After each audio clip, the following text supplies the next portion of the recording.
Hello there. We are going to start a new module today. It's module 22. It's about what we call the progressive era.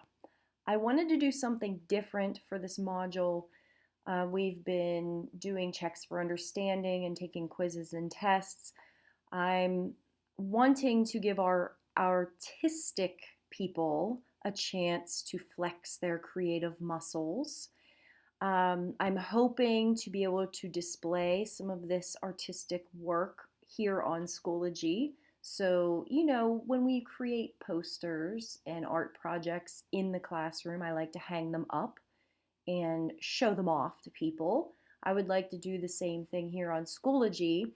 So that's the idea behind this. Just remember that. It's just like if I gave you a piece of paper and some colored pencils in the classroom and said, here, you found this information, now display it on a poster. That's the idea, so please don't get overwhelmed by the technology. It's still just a poster.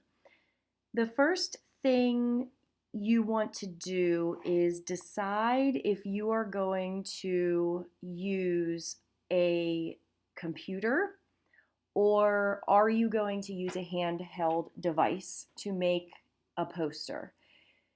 There is a third option. You can make a poster on paper the traditional way if you have some supplies at your house.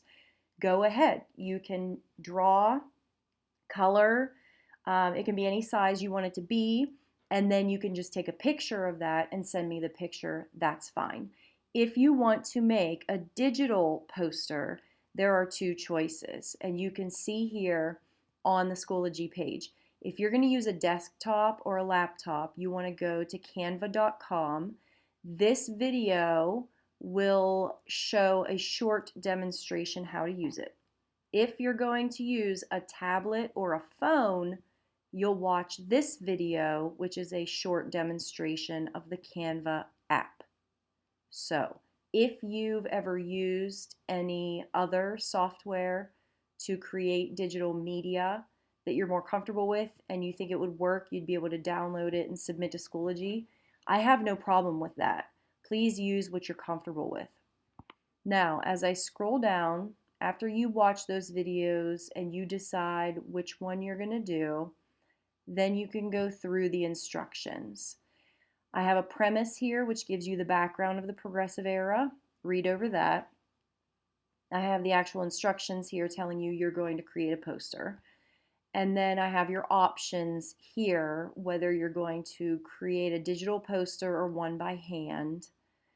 And then you have to make a decision what set you are going to choose.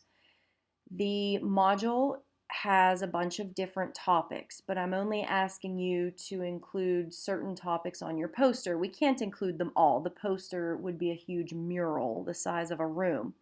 So you need to choose a set of topics.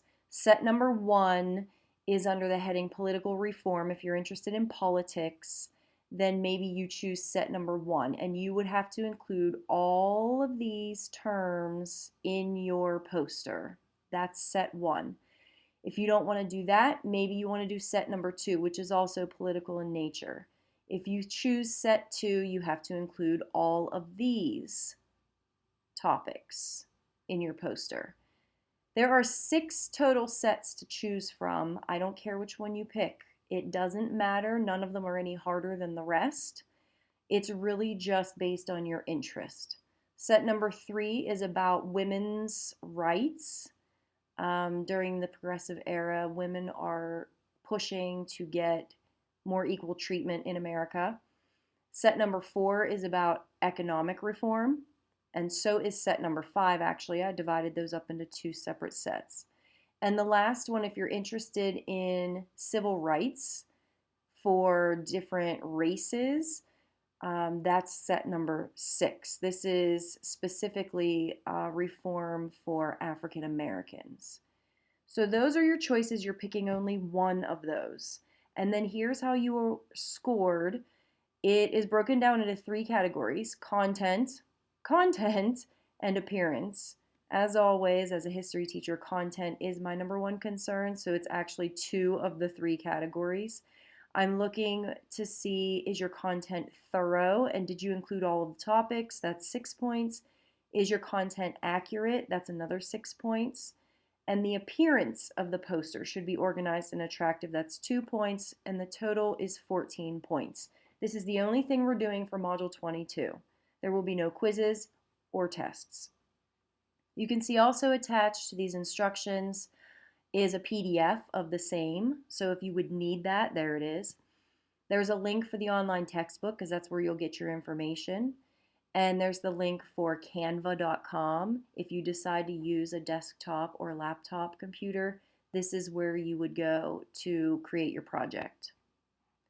I've made a calendar to keep you on track. I'm giving you 5 school days to get this done, starting with today. And you can see the 22nd is right here. I break down definitely the things that you want to get done today. I break down what do you want to get done tomorrow, what should you have done by the end of the week, and then starting on Monday, what you should do Monday, and then of course wrapping it up on Tuesday. Next Wednesday, we should be able to start Module 23 and move on. I also have a PDF version of this calendar. If this is difficult to read, sometimes it's blurry within the page. And then down here is where you'll submit, like you always do with assignments on Schoology. You just click on that and you'll be able to submit your project.